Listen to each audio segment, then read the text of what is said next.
The Golden Goose.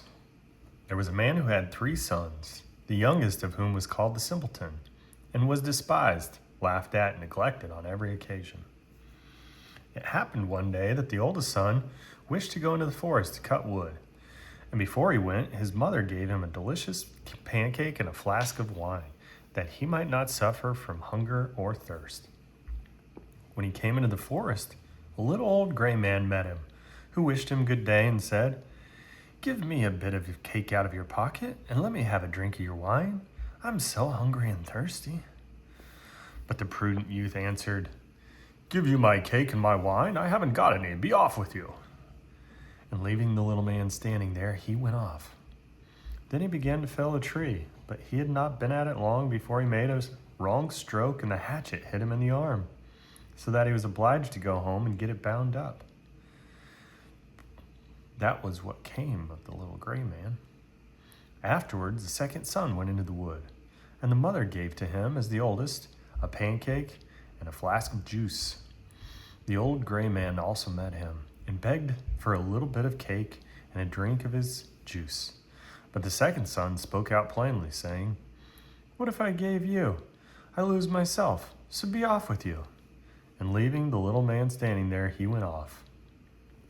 The punishment followed. As he was chopping away at the tree, he hit himself in the leg so severely he had to be carried home. Then said the simpleton, "Father, let me go for once in the forest to cut wood." And the father answered, "Your brothers have hurt themselves by doing so.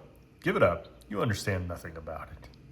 But the simpleton went on begging so long that the father said at last, "Well, be off with you. You will only learn by experience." The mother gave him a cake. It was only made with water baked in the ashes, and with it a flask of sour, nasty juice. When he came back into the forest, the little old gray man met him, greeted him, saying, "Give me a bit of your cake and a drink from your flask. I'm so hungry and thirsty." The simpleton said, "Well, I only have flour, water, cake, and some gross juice, but if that's enough for you, let's sit down and eat." Then they sat down, and as the simpleton took out his flour and water cake, it became a delicious pancake, and his nasty juice became delicious. Then they ate and drank, and afterwards the little man said, "As you have such a kind heart and shared what you have so willingly, I will bestow good luck upon you. Yonder stands an old tree. Cut it down, and at its roots you'll find something." Thereupon the little man took his departure.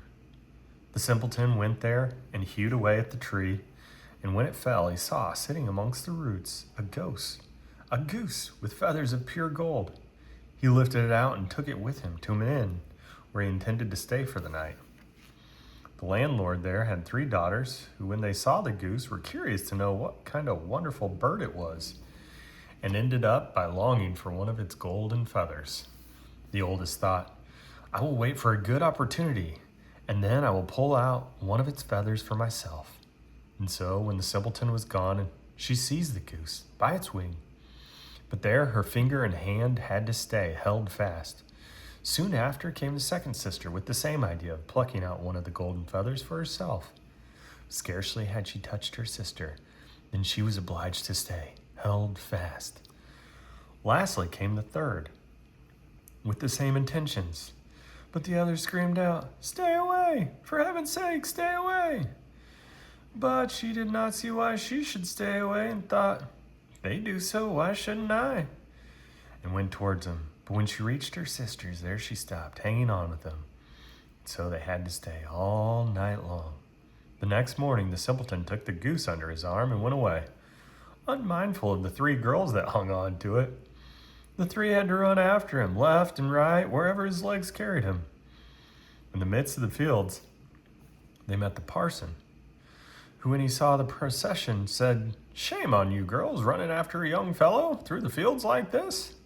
And forthwith he seized hold of the youngest by the hand to drag her away. But hardly had he touched her when he too was obliged to run after them himself. Not long after, the sexton came that way, and seeing the respected parson following at the heels of the 3 girls, he called out, "Ho, your reverence, whither away so quickly? You forget that we have another christening today." and he seized hold of him by his gown. But no sooner had he touched him than he was obliged to follow on too. As the five tramped on, one after another, two peasants with their shovels came up from the fields, and the parson cried out to them, and begged them to come and set him and the sexton free. But no sooner had they touched him than they were obliged to follow on too. Now there were 7 following the simpleton and his goose. By and by they came to a town where the king reigned, who had an only daughter who was so serious that no one could make her laugh. Therefore the king had given out whoever should make her laugh should have her hand in marriage. The simpleton, when he heard this, went with his goose and all of his hangers-on into the presence of the king's daughter. And as soon as she saw the 7 people following always one after another, she burst out laughing and seemed as if she could never stop.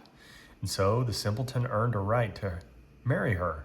But the king did not like him for a son-in-law, made all sorts of objections, and said he must first bring a man who could drink up a whole cellar of wine. The simpleton thought that little gray man would be able to help him, and he went into the forest. And there, on the very spot where he felled the tree, he saw a man sitting with a very sad countenance. The simpleton asked him, "What's the matter?" And he answered, "I have a great thirst which I can't quench. Cold water does not agree with me.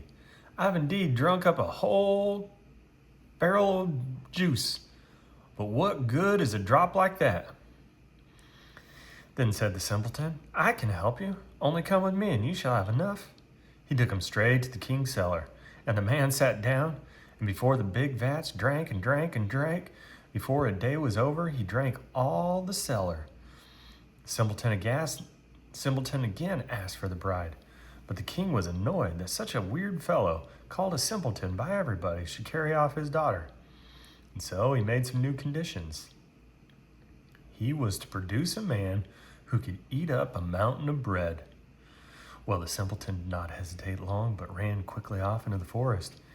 And there in the same place sat a man who had fastened a strap around his body, making a very piteous face, saying, "I have eaten a whole bakehouse full of rolls, but what is the use of that when one is so hungry as I am? My stomach feels quite empty, and I'm obliged to strap myself together that I may not die of hunger." The simpleton was very glad to hear this and said, "Well, get up quickly and come along with me, and you shall have enough to eat." He led him straight to the king's courtyard, where all the meal in the kingdom had been collected and baked into a mountain of bread. The man out of the forest settled himself down before it and hastened to eat, and in one day the whole mountain of bread had disappeared. Then the simpleton asked the bride from the king the 3rd time. The king, however, found one more excuse and said he must have a ship that should be able to sail on land or water. "So soon," said he, "as you come sailing along with it, you shall have my daughter for your wife."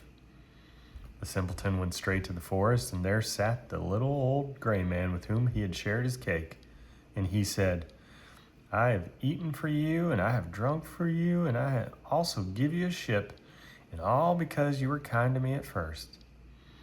Then he gave him a ship that could sail on land and water. And when the king saw it, he knew that there could no longer withhold his daughter. They were married immediately, and at the death of the king, the simpleton was past the kingdom and lived long and happily ever after with his wife.